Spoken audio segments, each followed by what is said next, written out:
Hi, David Dickerson. How are you? Oh, I'm pretty good for a guy to be in a that's in a government concentration death camp. Well, Being treated a lot better here than most other prisoners in the United States of America. well, you're here for your first video. Sorry, I cut Yeah. you off there. I was just saying you're here for your first video, and this is a defining moment or an important story about your life that you would like to tell. Yeah, Well, yeah, I would think that my defining moments about my life pretty much has something to do with basically the beginning of family trouble, and of right. course it leading up to the very day of where I am right now, to this very moment. Right.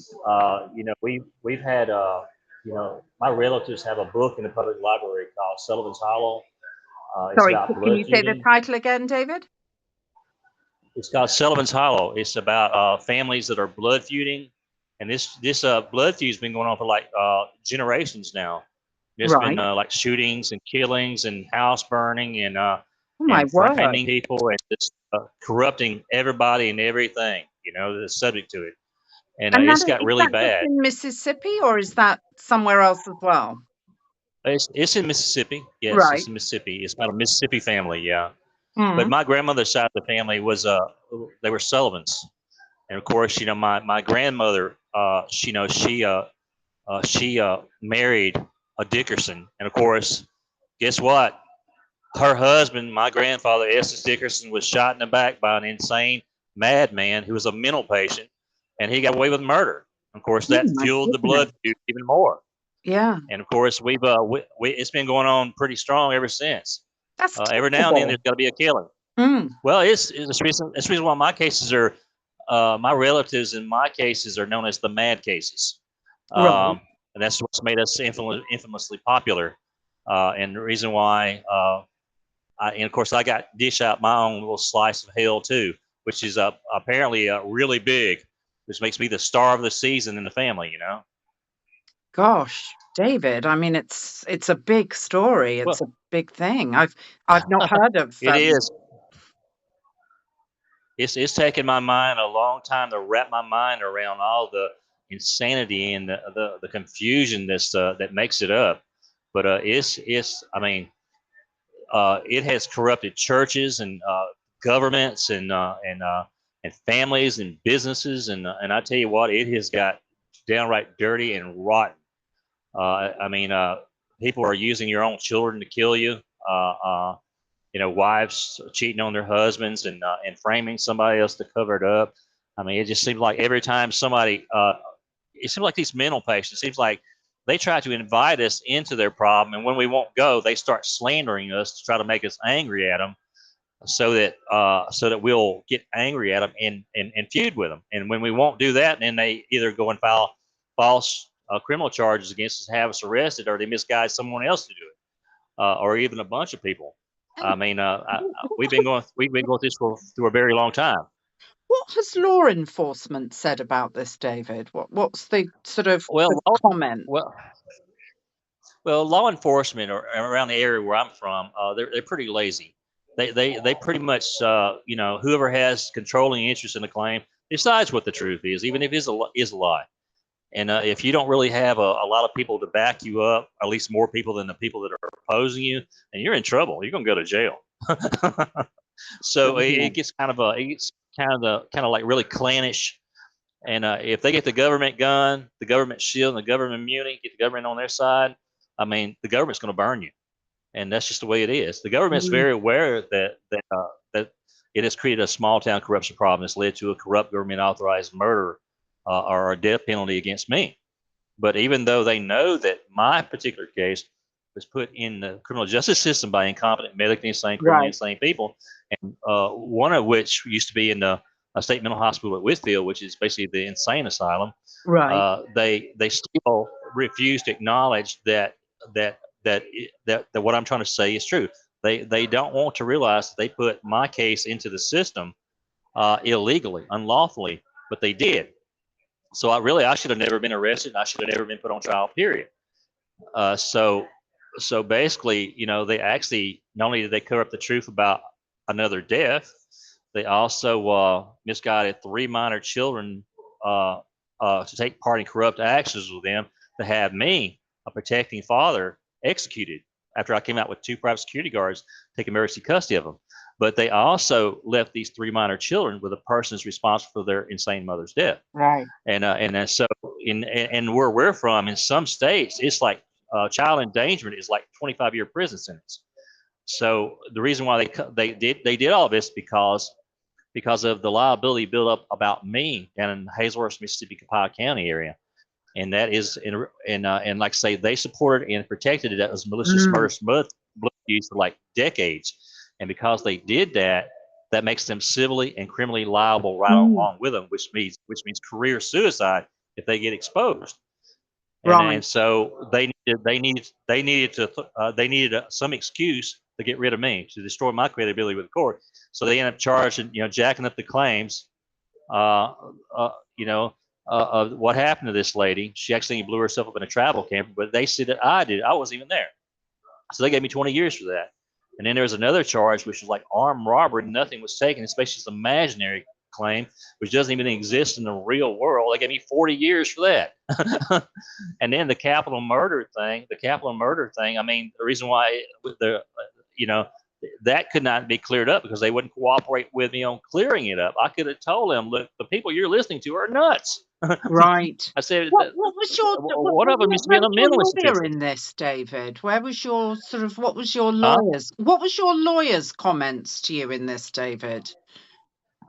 Well, the lawyer I was appointed for the trial was actually this woman who got killed. That was actually her private lawyer. This was a conflict of interest. This man didn't even get involved in it. So he ends up representing me in court during her death trial, and then he ends up gets about to a point of no return in the case, and he says, "I'm not going to argue the case," and throws me away. So So I end up getting put into the criminal justice. you're then given a new lawyer, yeah, at that stage. Well, yeah. After that the next one would be like would be the post conviction office, which they deal with the appeals and stuff like that. And of Yeah. course, you got to work with their schedule, and of course they got a lot of other people other than me, and regardless of Yeah.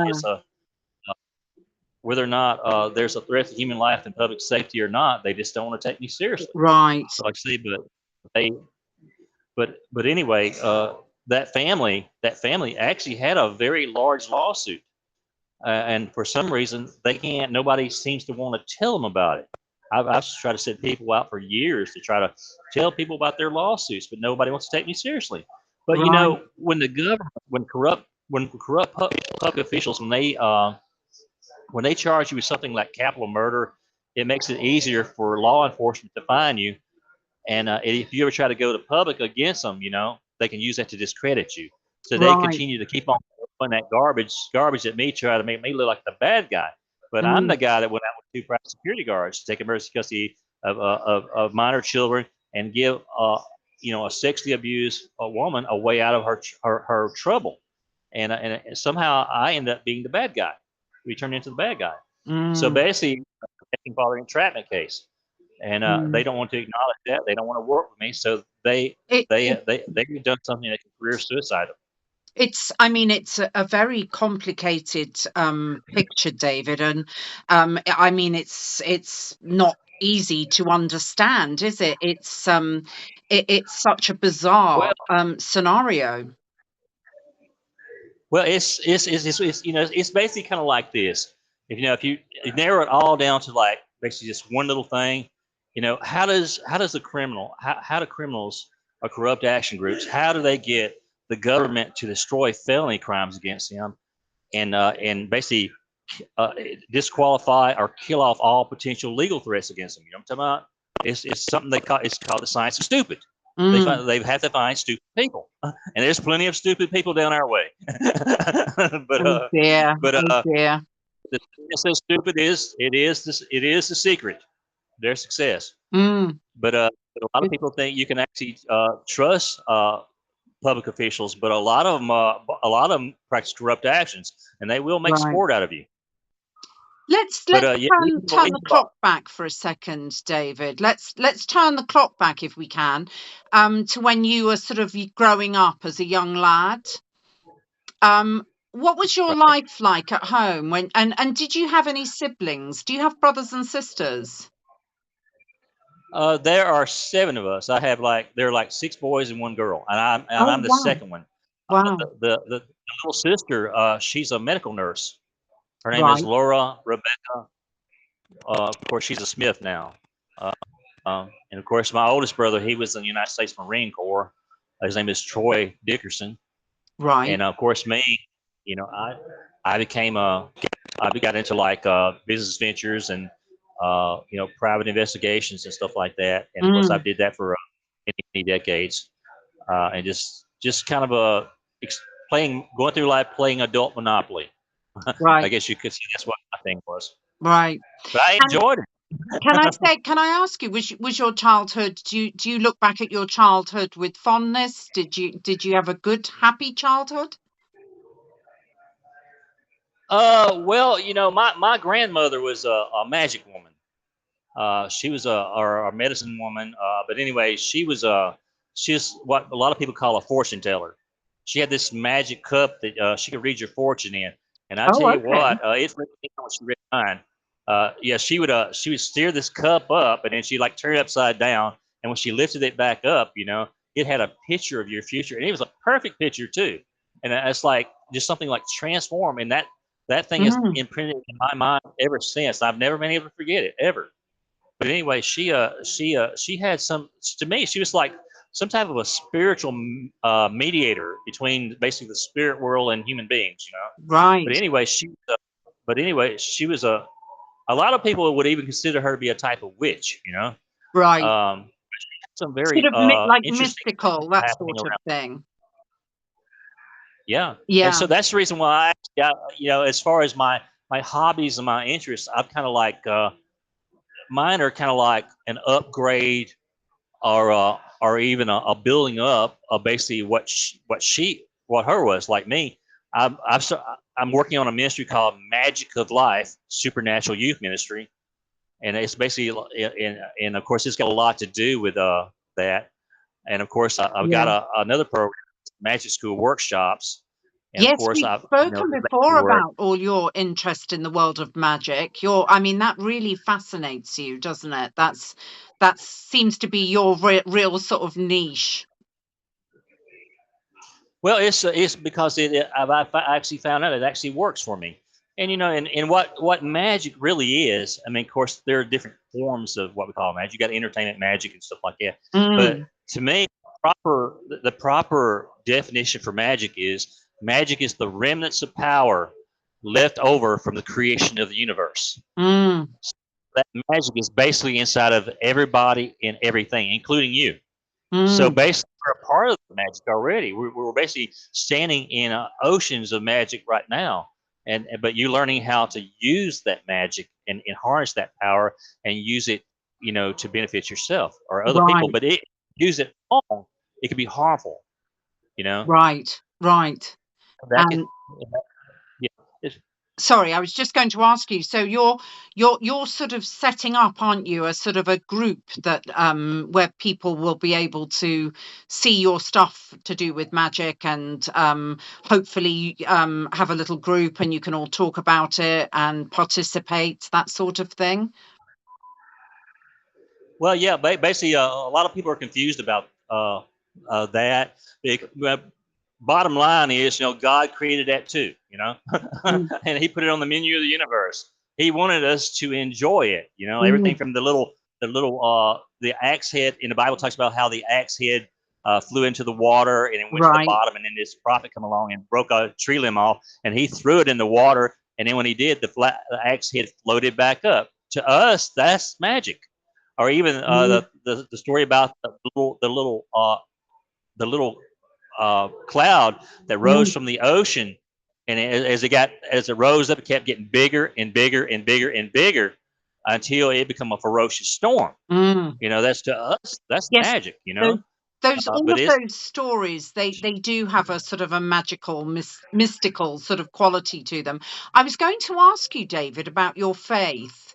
What church did you sort of grow up in? Did your parents take their children to church? Were you a faith family?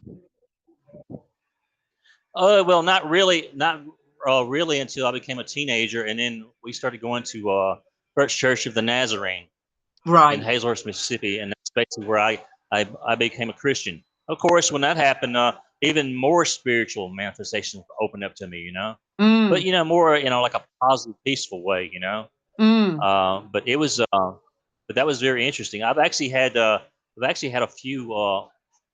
few spiritual interactions throughout life. Everything from seeing visions, Have you really? uh, Mm, dreams, revelations. Even now here in prison, basically it's like even though the door of the world has been closed on me, it seems like there's a spiritual window that has opened up to mm, me that's actually teaching me things every day. mm. That And must be it's quite not necessarily. comforting for you, I would have thought. That you feel It that is. It as is. you said, because as you've just said so perfectly, that sort of that door, one door is closed, but others remain open for you, and your mind is obviously still free, and you have your thoughts and beliefs.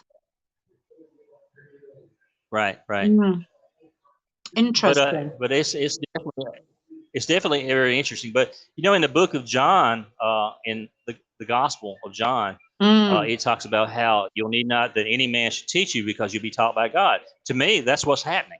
mm, And like I say, but and of course, in the Scripture it tells about how the Lord says, "I would not have you to be ignorant, my brethren." He right. wants us to learn. He does not want us to. He doesn't want us to fall into some deep pit and think that we're hopeless and that we're so Mm, far away that He can't reach us, mm, or He can't teach us or talk to us because He does. He does talk to us in many ways through mm, understanding, knowledge, words of wisdom, wisdom, all that stuff, mm, and definitely He gives us peace unlike any other peace. So mm, you know what the operations going on inside of you, and of course you know that the Spirit of the Lord, which is omnipresent, lives inside of everybody who is of the Lord, and that mm. makes us at one with God. And I'm so really there glad is an you find operation. solace in this, David. I'm really glad that you have that, and that it obviously inspires you and gives you strength. Well, yeah, it definitely does. But to me, until a person realizes what they truly are, they'll never be Mm, able to center themselves in true happiness. And you have to realize that you are a